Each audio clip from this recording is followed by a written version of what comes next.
Hello everyone, game day with রিফের third ভিডিওতে সবাইকে স্বাগত জানাচ্ছি। আমি রিফাত আহমেদ। সো আজকে আমরা আনরিয়েল ইঞ্জিনের আরও কিছু বেসিক মুভমেন্ট সম্পর্কে আলোচনা করব। সো লাস্ট ক্লাসে আমরা দেখেছিলাম কিভাবে আমাদের সিনের মধ্যে বা ম্যাপের মধ্যে বিভিন্ন অবজেক্ট, লাইটস অথবা আহ, বিভিন্ন ধরনের অ্যাক্টর এগুলো কীভাবে প্লেসমেন্ট করতে হয়। সো আজকে আমরা প্রথমেই দেখব আনরিয়েল ইঞ্জিনের যে কোনো প্রজেক্টের যে সেটিংসটা থাকে, সেই project settings tab. So project settings ট্যাবে যেতে হলে আমাদেরকে প্রথমে এডিটে যেতে হবে। এডিটে ক্লিক করার পরে আমাদের একদম লাস্টের অপশনগুলোর মধ্যে প্রজেক্ট সেটিংস। সো এইখানে আমার এই কারেন্ট যে প্রজেক্টটা নিয়ে কাজ করছি, সেই প্রজেক্টের যত ধরনের কাস্টমাইজেশন রয়েছে সবগুলো এখানে আহ, দেওয়া আছে। সো আমরা আমাদের প্রথমেই যে জিনিসটা নিয়ে প্রথম আলোচনা করব, এখানে অনেক ধরনের সেটিংস রয়েছে। সো আমি এখানে একদমই যেগুলো খুবই ম্যান্ডেটরি এবং ফান্ডামেন্টাল সেই জিনিসগুলো নিয়ে আলোচনা করব। সো প্রথমেই আই থিঙ্ক আমাদের ইনপুট নিয়ে কথা বলা দরকার। সো ইনপুট ইনপুট হচ্ছে আমরা গেমের মধ্যে যত ধরনের রিডিংস নিই একটা ইউজারের কাছ থেকে। যেমন আমি যখন প্লে দিব, তখন আমি কিবোর্ডের WASD এগুলো ক্লিক করলে আমার যে ক্যারেক্টারটা রয়েছে সেটা আমার মুভমেন্ট করতেছে আমার সিনের মধ্যে। আমি যদি স্পেসে ক্লিক করি তখন সে জাম্প করতেছে। সো আমি এখানে মুভমেন্ট করার জন্য কিছু ইনপুট দিচ্ছি আমার এই প্রজেক্টের মধ্যে। সেই ইনপুটগুলো WASD এবং স্পেস। সো আমরা যদি দেখি প্রজেক্ট সেটিংসের মধ্যে গেলে, যদি আমরা এখানে ইনপুট যে ট্যাবটা রয়েছে, ইনপুট ট্যাবের মধ্যে গেলে আমরা দেখবো যে অ্যাকশন ম্যাপিং এবং অ্যাক্সিস ম্যাপিং। সো অ্যাকশন ম্যাপিংয়ের মধ্যে প্রথমে রয়েছে জাম্প। সো আমরা যদি জাম্পে ডাউন অ্যারোতে ড্রপ ডাউনে ক্লিক করি, তখন দেখবো যে স্পেস বার এবং গেম প্যাডের ফেস বাটন বটম, সো দুইটা ইন্ডিভিজুয়াল বাটনের কথা বলা হয়েছে, যেগুলো জাম্পের সাথে বাইন্ড করা। ঠিক আছে, এখানে কিন্তু আপনি দেখবেন যে বাইন্ডিং লেখা, বাইন্ডিংস। সো এটার মানে আমি যদি জাম্প করতে চাই, জাম্প একটা ফাংশনের নাম। এই ফাংশনটা ইমপ্লিমেন্ট হবে তখনই যদি আমরা স্পেস বার অথবা আমার যদি গেম প্যাড থাকে, সেই গেম প্যাডের স্পেসিফিক এই বাটনটা প্রেস করি। সো এখানে আমি স্পেস বার দিয়ে জাম্প এখানে আমি যদি চাই যে আমার জাম্পের ক্ষেত্রে আমি আরও একটা বাটন অ্যাড করব, তখন আমি সেখানে লাইক আমি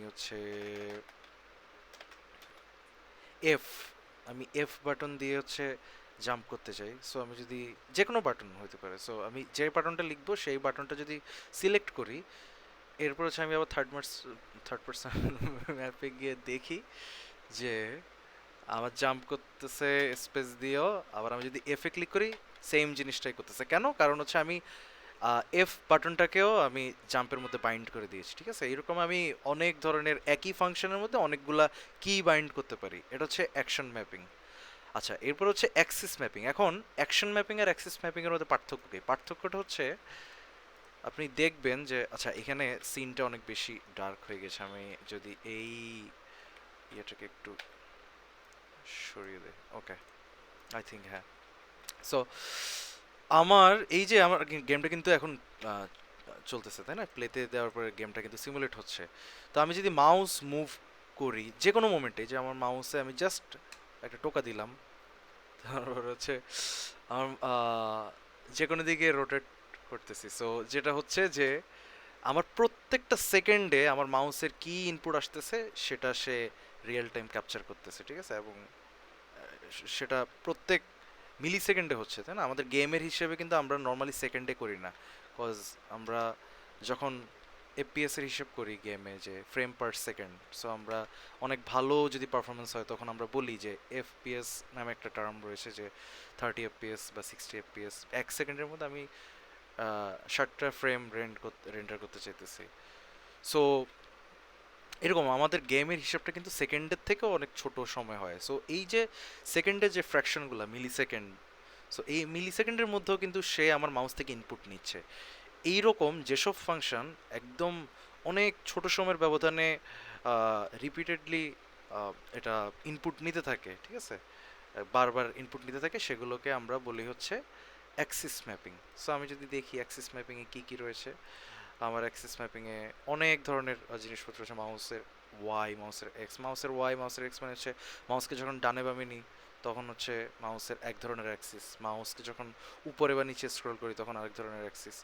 সো এই টোটাল জিনিসটা হচ্ছে আমাদের অ্যাক্সিস ম্যাপিংয়ের মধ্যে আসে। যেমন হচ্ছে মুভ ফরওয়ার্ড, মুভ ফরওয়ার্ডের মধ্যে আমার ডাব্লিউ এস, আপ ডাউন, ঠিক আছে, এগুলো হচ্ছে মুভ ফরওয়ার্ড বা ব্যাকওয়ার্ড। আচ্ছা, তারপর মুভ লেফট অ্যান্ড রাইট, এই দুইটা। সো খুব সাধারণভাবে বললে আমার এই যে আমি জাম্প করতেছি এটা জাস্ট একবার হয়ে থেমে যাচ্ছে, আমি জাম্প ক্লিক করতেছি এরপর আমার শেষ। আবার যদি আমি জাম্প অকার করতে চাই আবার ক্লিক করতে হবে, ঠিক আছে, এটা হচ্ছে আমার অ্যাকশন। কিন্তু আমি যদি এই যে হাঁটতেছি আমি জাস্ট ডাব্লিউ ধরে রাখতেছি, এ কিন্তু সবসময় সামনের দিকে মুভ হচ্ছে। জিনিসটা এমন না যে ডাব্লিউ প্রেস করার সাথে একটু হেঁটে আবার থেমে যাচ্ছে। সো আমার অ্যাকশন ম্যাপিংগুলো যেটা সেটা হচ্ছে আমার কোনো একটা বাটন প্রেস করলে সে একবার এক্সিকিউট হবে, যেমন একবার জাম্পটা দিচ্ছে। কিন্তু অ্যাক্সিস ম্যাপিং যেগুলো সেগুলোকে আমি ধরে রাখলে সেটা এক্সিকিউট হতেই থাকবে, যেমন এই যে সামনে যাচ্ছে বা ডানে যাচ্ছে এটা এক্সিকিউট হতেই আছে। অথবা হচ্ছে আমি যদি মাউস মুভমেন্ট করতেছি, ঠিক আছে, এই জিনিসটা কন্টিনিউয়াসলি হইতেছে। ওকে, ওয়েল, তাহলে অ্যাকশন ম্যাপিং গেলো, অ্যাক্সিস ম্যাপিং গেলো। এখানে একটা জিনিস জানার বিষয় সেটা হচ্ছে আমি জাম্প ফাংশনটার জন্য আমি আচ্ছা আমরা যে এফটা দিয়েছি এফটার আমার দরকার নেই, আমার হচ্ছে স্পেস বার হইলে হবে এখানে। ইভেন আমার যদি এমন হয় যে আমার যে ইউজাররা তাদের কাছে হচ্ছে গেম প্যাড নেই, সো আমি চাইলেই হচ্ছে শুধু কিবোর্ডে বাইন্ডিংগুলো রাখতে পারি, বাট এটা বেটার প্র্যাকটিস না, কজ যাদের কাছে হচ্ছে গেম প্যাড রয়েছে সো তারা গেম প্যাড দিয়ে ট্রাই করতে পারে। সো আমরা এরা এই যে এই প্রজেক্ট, এটা তো একটা প্রিসেট প্রজেক্ট তাই না, সো এখানে তারা সবগুলা অ্যাকশন বা অ্যাক্সিস যেই ম্যাপিংগুলো রয়েছে সেগুলোর মধ্যে সবগুলোতেই গেম প্যাড বাইন্ড করে দিয়েছে। সো যেটা আমি বলতে চাচ্ছি সেটা হচ্ছে জাম্পের মধ্যে জাস্ট একটা বাটন ওকে, কিন্তু মুভ ফরওয়ার্ড বা ব্যাকওয়ার্ড এটার জন্য ডাব্লিউ দিতেছে, এসও দিতেছে। এখন খুব স্বাভাবিকভাবে আমরা জানি যে আমার ডাব্লিউ প্রেস করলে একটা ক্যারেক্টার সামনে যাচ্ছে, এস প্রেস করলে আচ্ছা আবার পেছনে যাচ্ছে। সো দুইটা কিন্তু দুই ধরনের ফাংশন, ঠিক আছে, দুই ধরনের ফাংশন। এখন দুই ধরনের ফাংশনকে দেখলাম যে এরা দুই ধরনের কাজ করতেছে, দুইটা বাটন, কিন্তু এরা একই ফাংশনের নিচে এটা বাইন্ড করছে। তাহলে এটা কিভাবে ডিফারেন্ট কাজ করতেছে? আমি যদি ভালো করে খেয়াল করি যে ডাব্লিউ এর সামনে স্কেল দেওয়া 1, কিন্তু এস এর সামনে স্কেল দেওয়া -1। তার মানে কি আমার যদি ডাব্লিউতে জিনিসটা সামনে যায় একই ফাংশন ব্যাকওয়ার্ডে কাজ করতেছে এস এর জন্য, ঠিক আছে। সো এখানে কিন্তু আমার ফাংশন লেখার ক্ষেত্রে একটা অপটিমাইজেশন কাজ করতেছে, যে একই ধরনের ফাংশন জাস্ট হচ্ছে তুমি যখন প্লাস থাকবে তখন হচ্ছে সামনে, এবং যখন হচ্ছে মাইনাস থাকবে তখন হচ্ছে তুমি পেছনে আসবে। সো এইভাবে হচ্ছে একই ফাংশনের মধ্যে তারা দুইটা জিনিস বাইন্ড করে দিয়েছে, ঠিক আছে।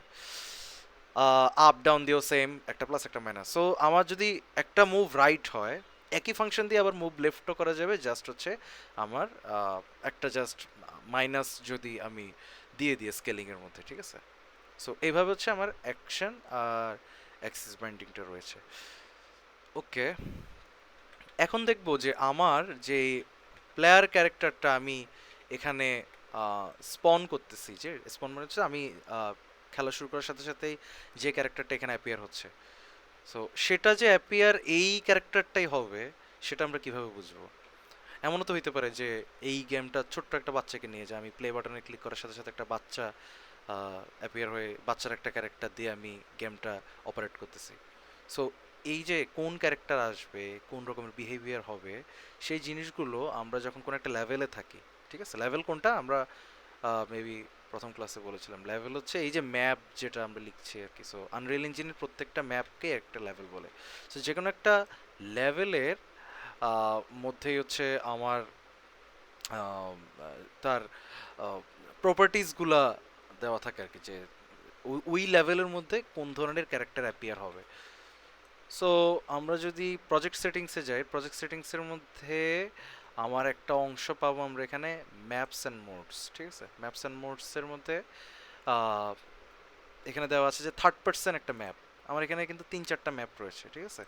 থার্ড পার্সন ম্যাপটা চুজ করার কারণ হচ্ছে যে আমার বলতেছে কি যে এডিটর সেট আপ ম্যাপ, যে আমার এই যে একটা এডিটর, এই এডিটরের মধ্যে এখন আমি যে ম্যাপটা নিয়ে কাজ করতেছি সেই ম্যাপটার নাম এখানে লেখা থার্ড পার্সন ম্যাপ। আমি গেম, আমি এই প্রজেক্ট ওপেন করলেই এই ম্যাপটা অ্যাপিয়ার হচ্ছে। সো এটা কেন অ্যাপিয়ার হচ্ছে, কারণ আমি বলে দিচ্ছি যে আমার এডিটর স্টার্ট আপ যখন হবে তখন ম্যাপ, তুমি থার্ড পার্সন যে ম্যাপটা রয়েছে সেটা স্টার্ট করো, ঠিক আছে। আবার আমি গেম ডিফল্ট ম্যাপ হচ্ছে আমি যখন গেমটাকে তৈরি করে ফেলবো, বিল্ড দিব, তখন কোন ম্যাপ দিয়ে আমার খেলাটা শুরু হবে। সো আমরা যখন বিল্ডের কাজ করব তখন আমরা দেখব। বাট জাস্ট এখানে একটা জিনিস দেখি যে আমার এডিটর স্টার্ট আপ ম্যাপকে আমি থার্ড পার্সন ম্যাপ থেকে নিয়ে জাস্ট মিনিমাল ডিফল্ট এই ম্যাপটা করলাম, ঠিক আছে। এই ম্যাপটা করার পরে আমি যদি এই প্রজেক্টটা আবার রিস্টার্ট করি, রিস্টার্ট করার জন্য আমরা যেটা করতে পারি,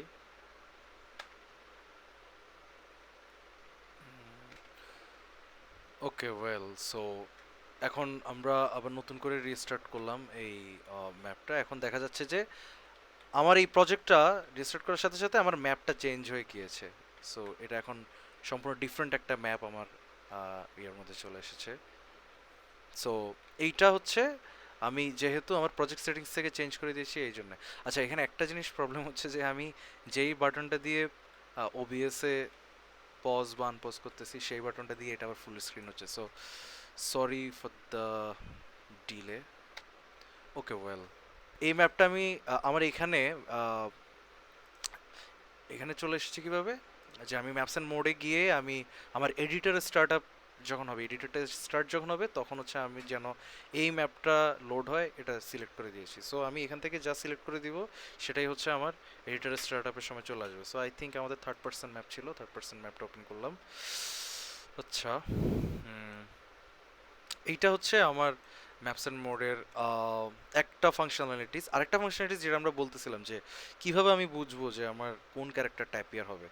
সো গেম মোড নামে একটা জিনিস রয়েছে। গেম মোড হচ্ছে আমার একটা প্রজেক্টে বা একটা গেমের মধ্যে কোন ধরনের ক্যারেক্টার অ্যাপিয়ার, সরি, সো এটা হচ্ছে আমার কোন ধরনের ক্যারেক্টার অ্যাপিয়ার হবে, কোন ধরনের আহ, আমার ইউআই ক্লাসটা অ্যাপিয়ার হবে, এই ধরনের যত রুলসগুলো রয়েছে এখানে, যেরকম একটা রুলস আমরা ক্রিয়েট করেছি যে আমার থার্ড পার্সন ম্যাপটা আসবে, একই রকমভাবে আমার হচ্ছে আদার্স যে রুলস রয়েছে যে আমার কোনো একটা প্রজেক্টের মধ্যে কি কি জিনিস আসবে বা কোন মোডে চলবে, সেই সবগুলো রুলসকে একসাথে গেম মোড বলে।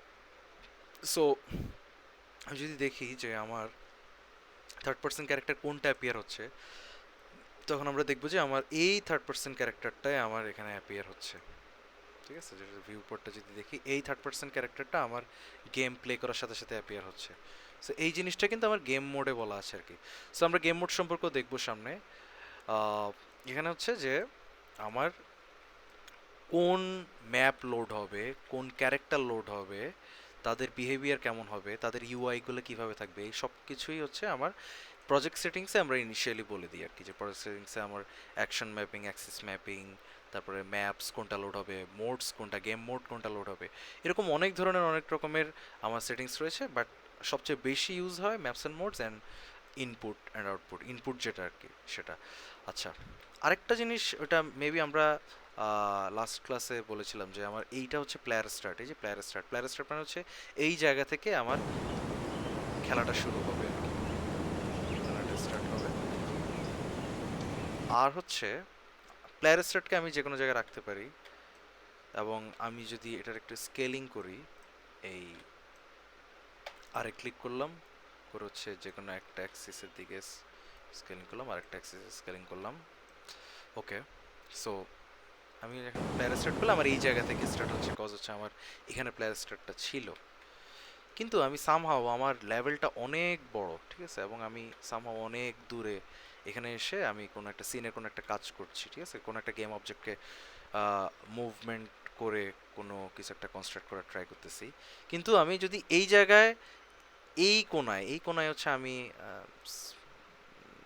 একটা কিউব নিলাম, এখানে এখানে একটা কিউব নিলাম, এবং এটাকে হচ্ছে আমি আহ, আমার যে ডিজাইন মোতাবেক কিছু একটা করলাম, করার পরে এটা যদি দেখতে চাই তখন আমার এইখান থেকে হচ্ছে ওই মাথায় বারবার দৌড়ে গিয়ে আমার দেখতে হবে। এখন আবার আমি যদি প্লেয়ার স্টারটা চেঞ্জও করি, প্লেয়ার স্টার্টটা চেঞ্জ করলে অবভিয়াসলি সেটা করা যাবে, এটা ডাব্লিউ প্রেস করলে যদি আমি সামহাও এখানে রাখলাম, এটা এখান থেকে স্টার্ট হবে, এটা একটা ওয়ে। কিন্তু অনেকের ক্ষেত্রে কি হয় যে প্লেয়ারটা কোনখান থেকে স্টার্ট হবে সেটা সে ফিক্সড, এখান থেকে চেঞ্জ করতে চাইতেছে না। সো আমি যদি ওই জায়গাতেই একটু দেখতে চাই যে আমার এইখানের গেমের কন্ডিশনটা কি, তখন হচ্ছে আমরা যদি ইয়াতে রাইট বাটনের প্রেস করি, তখন হচ্ছে প্লে ফ্রম হিয়ার এখানে ক্লিক করলে আমার এইখান থেকে হচ্ছে ক্যারেক্টারটা স্পন হবে। এটা কিন্তু আমার প্লেয়ার স্টার্টকে মুভ করানোর কোনো প্রয়োজন হচ্ছে না, যে অন্যান্য টাইমে আমি জাস্ট প্লে বাটন ক্লিক করলে আমার এখান থেকে স্টার্ট হচ্ছে যেখানে প্লেয়ার স্টার্ট রাখা আছে। কিন্তু সামহাউ যদি আমি কোনো একটা জায়গায় এসে এখান থেকে আমার গেমটা স্টার্ট করতে চাই ক্যারেক্টারকে, তখন হচ্ছে রাইট বাটন ক্লিক করলে প্লে ফ্রম হিয়ার, তখন এখান থেকে স্টার্ট করবে। ঠিক আছে? সো আই থিঙ্ক আজকের মতো এতটুকুই থাকুক। দেখা হবে আবার পরবর্তী কোনো ভিডিওতে। Till then take care.